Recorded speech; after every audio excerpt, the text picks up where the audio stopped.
Boa tarde, pessoal. Pessoal aí de álgebra linear, gravando esse videozinho, ver se vocês entendem um pouco esse próximo conteúdo que nós vamos iniciar. E nós vamos passar para o próximo capítulo, sendo que na última aula, naquele capítulo, eu passei para vocês fazer a atividade. Vamos fazendo as atividades e tirando as dúvidas. Alguns alunos já entraram em contato comigo, mas nem todos, tá certo? O próximo capítulo que nós vamos trabalhar são os espaços vetoriais euclidianos, tá certo? Nós vamos ver o que vem a ser um espaço vetorial, tá certo? Primeiro item que tem no capítulo, ele trata de produto em espaços vetoriais. Esse produto interno não é algo totalmente novo, que vocês já viram lá em geometria analítica, né? O produto escalar. Então, o produto, particularidade do produto interno, tá certo? Mas o que vem a ser o produto interno?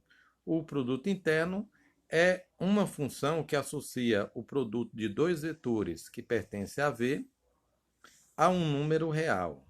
Então, toda essa função que relaciona o produto de dois vetores a um número real, ela pode vir a ser um produto interno em um espaço vetorial, tá certo? O espaço vetorial aí definido é o espaço vetorial V, então é de V em R. Então é a função V escala V em R.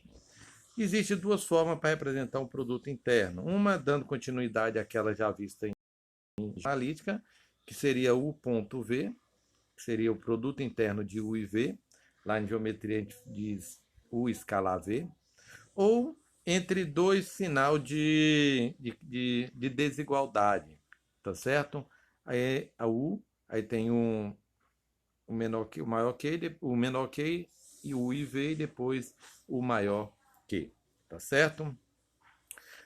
Assim como nós estudamos nos espaços vetoriais, para um produto de vetores, para uma função de V escalar V em R ser considerado um produto interno, ele vai fazer a quatro axiomas.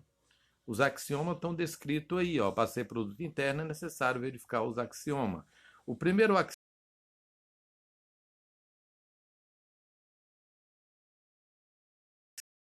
axioma de V e U. O segundo é distributividade, que diz que o produto interno de U e V mais W é igual ao produto interno de U e V mais o produto interno de U e W, tá certo? O terceiro axioma trata-se da associatividade em relação a uma constante real, é alfa aí. Quer dizer que o produto interno de alfa vezes U e V é igual a alfa vezes o produto interno de U e V.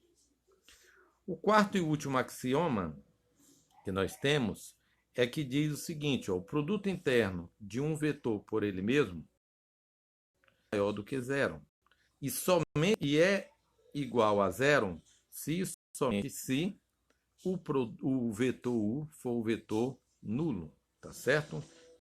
Então, todo produto de vetores, para ser considerado um produto interno em um espaço vetorial, tem que satisfazer obrigatoriamente.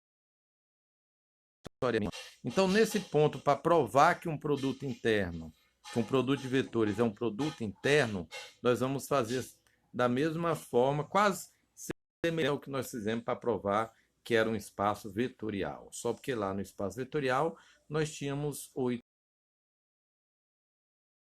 axiomas.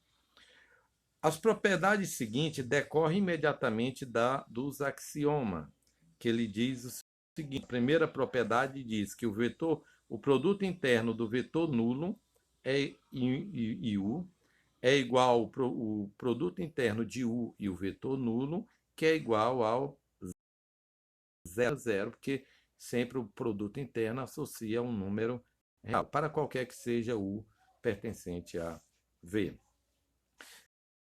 Distributiva é válida também se você comutar ela. Quer dizer que U mais V, produto interno de U mais V em IW, é igual ao produto interno de U e W mais V e W. A associatividade positiva em relação a escalar também é válida da maneira que aparece. Quer dizer que o produto interno de U e alfa vezes o produto interno de U e V. A quarta propriedade, ele vai usar, você pode usar o princípio finito da unidade, ela vale também para N vetores. Quer dizer que o produto interno de U e V1 mais V2 mais Vn é igual ao produto interno de U e V1 mais o produto interno de U V2 mais o produto interno de U Vn. Tá certo, gente? Então, essa primeira parte de produto interno aí, vocês vão apenas fazer aquelas verificação, os exercícios, eles vão te dar uma lei de formação que associa o produto e vocês vão provar usar em alguma resolução de alguns exercícios, tá certo? Agora, interessante, que é a própria demonstração de que é um indiano. É sempre vetorial que é munido de um produto interno. Então, a partir de agora, quase praticamente todos os espaços que nós vamos trabalhar são espaços vetoriais euclidianos, sempre munido de pelo menos um produto interno, tá certo? Por que pelo menos um? Porque quando não vier descrito qual é o produto interno que nós temos, nós sempre vamos usar o produto interno usual.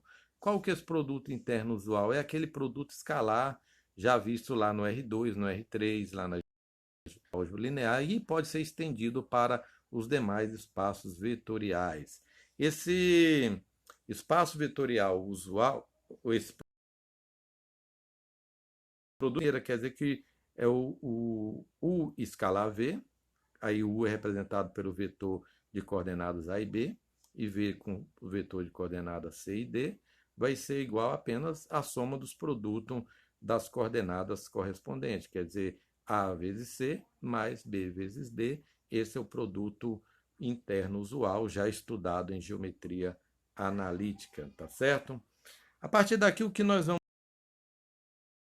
ver, de uma certa forma, em geometria analítica, usando o produto interno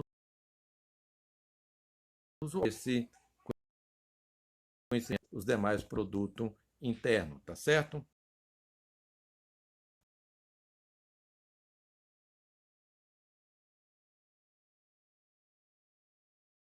Real positivo, né? Um número real zero, né? E o módulo, por definição, nada mais é do que a raiz quadrada do produto interno de U e de V e V. Então, você vai fazer o produto de V em V. Como nós vimos, o produto interno de V em V é sempre maior do que zero, maior ou igual a zero, porque pode ser zero quando V for zero. Nós temos que um vetor cujo módulo é 1, se o módulo dele é 1, quer dizer que o produto interno dele, por ele, de V e V, também vai ser 1. Todo vetor ele pode ser normalizado. O que seria normalizar um vetor? É um vetor que tem a mesma direção, o mesmo sentido, porém o módulo dele vai ser 1. Isso nós chamamos de normalizar. Normalizar um vetor, pegar o vetor e melhor, porque não vai ter divisão de vetor por número, é multiplicar o inverso do módulo vezes o vetor, tá certo? Um vetor, normalizar um vetor é encontrar um vetor com a mesma direção, com o mesmo sentido, porém com módulo igual a 1. Distância entre dois pontos. Distância entre dois vetores, porque, na verdade, quando um ponto estiver num sistema cartesiano, ele pode ser entendido como vetor. Então, a distância é dada pela distância dos vetores U e V, que é igual ao módulo da diferença de U e V. Tá certo? Propriedade do módulo de um vetor. Nós temos também 4 propriedades do módulo. pelo que nós já falamos, o módulo de um vetor é sempre maior ou igual a zero, qualquer que seja o vetor pertencente ao espaço vetorial. O módulo de um vetor é zero, se somente se V for um vetor 1, certo? Uma constante, o módulo de uma constante vezes um vetor é o módulo da constante vezes o módulo do vetor. Agora nós temos duas desigualdades interessantes e muito importantes, a desigualdade de Schwarz ou inequação de Cauchy-Schwarz. Ela diz o seguinte, que o módulo do produto interno é sempre menor que o produto dos módulos, tá certo? E a desigualdade triangular, que diz que o módulo da soma é sempre menor ou igual à soma dos módulos, tá certo? Aqui nós temos mais funções que já vimos também em geometria de vetores. Se nós temos dois vetores U e V e queremos encontrar o ângulo θ entre eles, nós temos a seguinte regra para a fórmula para encontrar. O cosseno do θ é igual ao produto interno de U e V, U e de V. Esse ângulo θ ele sempre está compreendido entre 0 e π. Se o cosseno ali for negativo, nós sabemos que ele está no segundo quadrante. Então, ele vai ser um ângulo compreendido entre 90 e de 90 a 180 graus, tá certo? Como que nós chegamos nessa fórmula? Foi a partir das desigualdades que realmente nas propriedades de módulo, tá certo? Vetores ortogonais. Os vetores são ditos ortogonais e representados por U, se somente se o produto interno deles for iguais a zero. Então, para verificar se dois vetores são ortogonais, basta verificar o produto interno. Se o produto interno for zero, quer dizer que eles são ortogonais, tanto vale a ida quanto a volta, certo? E nós temos um conjunto ortogonal de vetores. Um conjunto ortogonal de vetores, um conjunto, por exemplo, A, que tenha N vetores, ele é ortogonal se dois vetores quaisquer distintos são ortogonais entre si. Quer dizer que VI, o produto e V a zero para qualquer I diferente de J, tá certo? Uma coisa interessante aqui que nós temos é a seguinte, ó, o tema ele vai ser muito importante a partir de agora, que ele vai nos possibilitar trabalhar com as bases, que ele diz o seguinte, um conjunto ortogonal de vetores não nulos, um conjunto linearmente independente. Quer dizer que esses conjuntos que são ortogonais, um conjunto de vetores ortogonais, eles são LI. Então, se a dimensão do espaço vetorial for N e eu tenho N vetores ortogonais, um conjunto de N vetores ortogonais, então esses vetores vão ser a base do espaço vetorial. Ou se eu tenho, se há de vetores ortogonais, ele pode fazer parte da base, tá certo? Até mais, gente. Obrigado, senão o vídeo vai ficar longo aí.